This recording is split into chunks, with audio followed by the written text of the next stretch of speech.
રાજપારડી ગ્રામ પંચાયત ખાતે તેમજ ઉમલ્લાદુ વાઘપુરા સ્થિત એપીએમસી ખાતે જન કલ્યાણ શિબિરનું આયોજન કરવામાં આવ્યું હતું। પ્રધાનમંત્રી શ્રી નરેન્દ્ર મોદીજીના 12 વર્ષના સુશાસન, સેવા અને ગરીબ કલ્યાણના કાર્યને સમર્પિત વિકસિત ભારત સંકલ્પ અભિયાન અંતર્ગત આ શિબિરો યોજાઈ હતી। રાજપારડી ખાતે યોજાયેલ કાર્યક્રમમાં ભરૂચ જિલ્લા પંચાયત પ્રમુખ ડિમ્પલબેન રાજ, ઝઘડિયા વિધાનસભાના ધારાસભ્ય રીતેશ વસાવા, તાલુકા પંચાયત પ્રમુખ સરસ્વતીબેન વસાવા, તાલુકા પંચાયત ઉપપ્રમુખ નરેન્દ્ર પટેલ, રાજપારડી ગ્રામ પંચાયતના સરપંચ કાલિદાસ વસાવા તેમજ વિવિધ વિભાગોના અધિકારીઓ ઉપસ્થિત રહ્યા।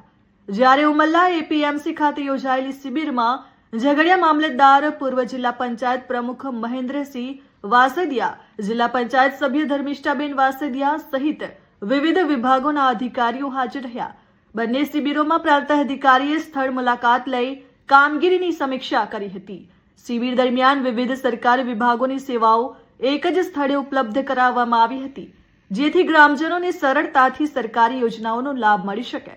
મોટી સંખ્યામાં લોકોએ હાજરી આપી વિવિધ યોજનાઓ અંગે માહિતી મેળવી હતી તેમજ સ્થળ પર જ વિવિધ સેવાઓનો લાભ લીધો હતો।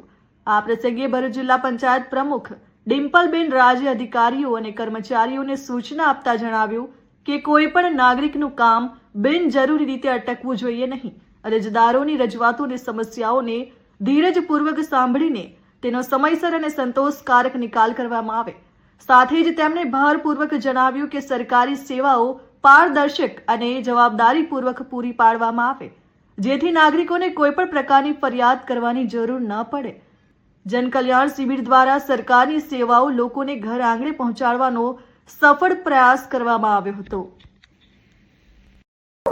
માનનીય મહાનુભાવો, ઉપસ્થિત જનપ્રતિનિધિશ્રીઓ, અધિકારશ્રીઓ તથા ભાઈઓ બહેનો તેમજ પત્રકાર ભાઈઓ, આજે આપણે સૌ એક ગૌરવપૂર્ણ અને ઐતિહાસિક અવસર પર અહીં એકત્રિત થયા છીએ।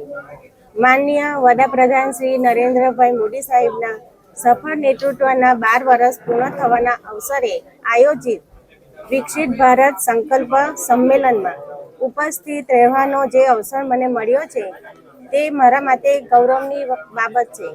સૌ પ્રથમ હું ભારતના યશસ્વી વડાપ્રધાન શ્રી નરેન્દ્રભાઈ મોદી સાહેબનો હૃદયપૂર્વક આભાર વ્યક્ત કરું છું। તેમજ દૂરદેશી નેતૃત્વ, અવિરત પરિશ્રમ અને દેશપ્રેમના કારણે જ ભારત વિશ્વના સૌથી ઝડપી વિકાસ પામતા દેશોમાં સ્થાન ધરાવે છે। છેલ્લા 12 વર્ષમાં આપણા ભારતે આર્થિક, સામાજિક, વૈજ્ઞાનિક અને વૈશ્વિક ક્ષેત્રે અનેક સિદ્ધિઓ પ્રાપ્ત કરી છે। માનનીય નરેન્દ્રભાઈ મોદી સાહેબનો સબકા સાથ, સબકા વિશ્વાસ, સબકા વિકાસ, સબકા પ્રયાસના મંત્ર સાથે દેશના દરેક વર્ગના લોકોના કલ્યાણ માટે અનેક અલગ અલગ યોજનાઓનો અમલ કરીને ગરીબોને પાકા મકાનો, દરેક ઘરમાં નળથી પાણી, ઉજ્જવલતા યોજના અને આયુષ્યમાન ભારત દ્વારા આરોગ્ય સુરક્ષા, ખેડૂતો માટે PM કિસાન સન્માન નિધિ જેવી અનેક યોજનાઓ કરોડો પરિવારના જીવનમાં સકારાત્મક પરિવર્તન લાવ્યું છે। આ પ્રસંગે હું ફરી એકવાર માનનીય વડાપ્રધાન શ્રી નરેન્દ્રભાઈ મોદી સાહેબને નેતૃત્વ હેઠળ વંદન કરું છું અને વિકસિત ભારતના નિર્માણ માટે સૌને સાથે મળીને સંકલ્પ લેવા અનુરોધ કરું છું। ચાલો આપણે સૌ મળીને વિકસિત ભારત, સમૃદ્ધ ભારત, આત્મનિર્ભર ભારતના નિર્માણ માટે આગળ વધીએ। ભારત માતા કી જય, અસ્તુ, વંદે માતરમ। વિડીયો પસંદ આવ્યો હોય તો લાઈક કરો, શેર કરો અને ચેનલને સબસ્ક્રાઇબ કરવાનું ભૂલતા નહીં। રાજપારડી સમાચાર સાથે જોડાયેલા રહો। તાજા સમાચાર, સાચી માહિતી આપણી સાથે।